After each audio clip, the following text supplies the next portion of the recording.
जब भी कटहल की सब्ज़ी खाते खाते बोर हो जाए तो एक बार इस तरह से ज़रूर ट्राई करना। कटहल का कोफ्ता खाने में बहुत टेस्टी लगता है। तो आज मैं आ गई हूँ फिर एक आसान रेसिपी के साथ। तो रेसिपी बनाना मैं शुरू करती हूँ, आप सबको दिखाती हूँ। तो यहाँ पर आज मैं बनाई हूँ कोफ्ता कटहल का और चावल। तो कोफ्ता बनाने के लिए यहाँ पर ले ली हूँ 500 ग्राम कटहल। कटहल को छोटे छोटे टुकड़ों में काट कर अच्छे से धोकर साफ़ कर ली हूँ। और यहीं पर ले ली हूँ 2 मीडियम साइज़ की आलू, इसे छीलकर अच्छे से धोकर साफ़ कर ली हूँ। यहाँ पर ले ली हूँ एक प्रेशर कुकर में अब कटे हुए कटहल को डाल देती हूँ। इसे 2 सीटी लगवा लेना है मध्यम आंच पर। तो इसी के साथ हमें डाल देना है 2 आलू मीडियम साइज़ की। यहीं पर 1 गिलास के करीब पानी डाल लेती हूँ, ढक्कन लगाकर इसे 2 सीटी लगवा लेती हूँ। तो 2 सीटी आ चुकी है, चेक कर लेती हूँ। तो अच्छे से गल चुका है कटहल और आलू। अब इसे थाली में निकाल लेती हूँ ठंडा होने के लिए। तो यहीं पर इसे छोड़ देती हूँ ठंडा होने के लिए। तो कटहल अच्छे से ठंडा हो चुका है। अब इसका जो बीज है उसे निकाल लेना है, बीज को अलग कर लेना है एक एक करके सारे बीज को।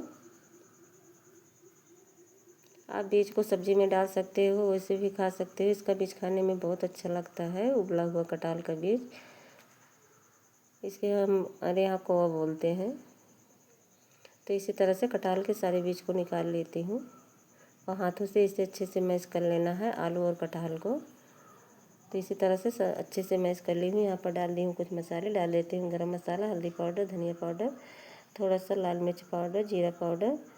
सभी मसालों को मिक्स करके डाल देती हूँ। स्वाद के अनुसार हमें नमक डाल देना है। यहीं पर 1 चुटकी अजवाइन डाल देती हूँ। सभी मसाला डालने के बाद हमें इसे अच्छे से मिक्स कर लेना है, मिक्स कर लेना है। और इसी में डाल देना है 2 बड़े चम्मच बेसन। बेसन को एक साथ भी नहीं डालना है, थोड़ा थोड़ा करके डालना है। तो लास्ट में बेसन डालने के बाद हमें हाथों से अच्छे से मिक्स कर लेना है।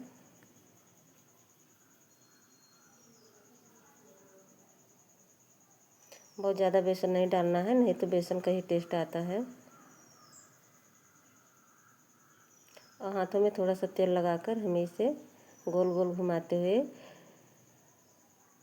इस लड्डू के आकार में बना लेना है।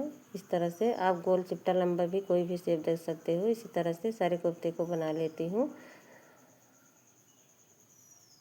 तो आ गई हूँ गैस के पास। तेल हमारा यहाँ पर गर्म हो गया है। पहले से तेल कढ़ाई में रख दी थी, तो बहुत ज़्यादा गर्म तेल में नहीं बनाना है।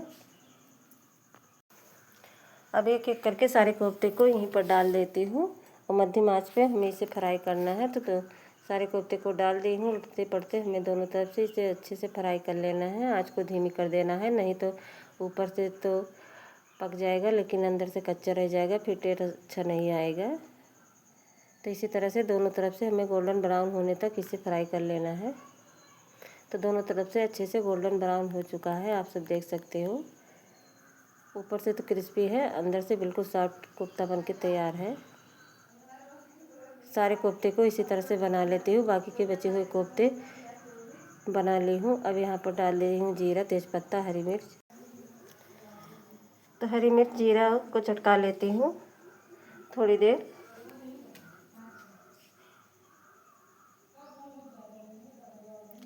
इसके बाद डाल रही हूँ दरदरा कुटा हुआ लहसुन और अदरक का पेस्ट। इसे हमें थोड़ी देर के लिए भून लेना है कि इसका कच्चापन दूर हो जाए।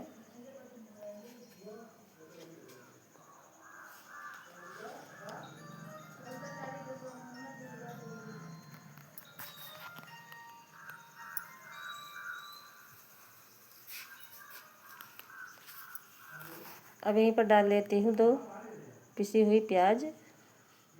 इसे डालकर हमें थोड़ी देर भून लेना है।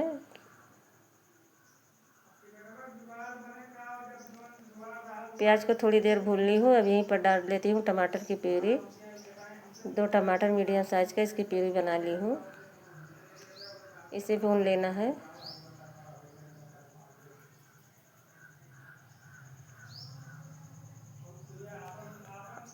अब यहीं पर डाल देती हूँ कुछ मसाले। डाल देना है धनिया पाउडर 2 चम्मच डाल दी हूँ। यहीं पर डाल देती हूँ लाल मिर्च पाउडर, हल्दी पाउडर डाल देना है।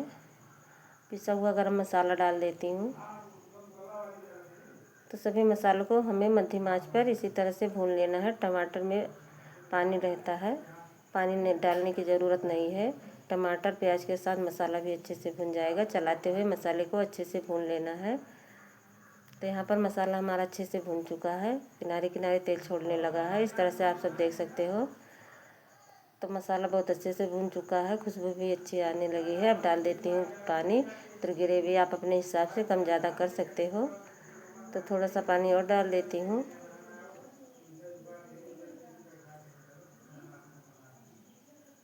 थोड़ा पानी और डाल देती हूँ। इसके बाद हमें डाल देना है स्वाद के अनुसार नमक। नमक डालकर हम इसे कवर करके अच्छे से पका लेना है ग्रेवी को। तो नमक को डाल दी हूँ। यहाँ ग्रेवी हमारी पक चुकी है, इसमें उबाल आने लगा है। अब यहीं पर हमें कोफ्ते को डाल लेना है। अब एक एक करके सारे कोफ्ते को डाल देती हूँ। आप इस कोफ्ते को चटनी के साथ भी खा सकते हो। बिल्कुल क्रिस्पी पूरा कोफ्ता बनके हमारा तैयार है, अंदर से बिल्कुल सॉफ्ट है। आप इसे चटनी के साथ भी खा सकते हो। मध्यम आंच पर कोफ्ता बनता है तो बहुत अच्छे से पक जाता है। तो यहाँ पर कोफ्ता भी हमारा ग्रेवी वाला बनके तैयार है। डाल दी हूँ बारीक कटा हुआ हरा धनिया और इसे नीचे उतार लेती हूँ। फिर आप सबको सर्व करके दिखाती हूँ। आप इसे रोटी के साथ, चावल के साथ सर्व कीजिए, खाने में बहुत टेस्टी लगता है।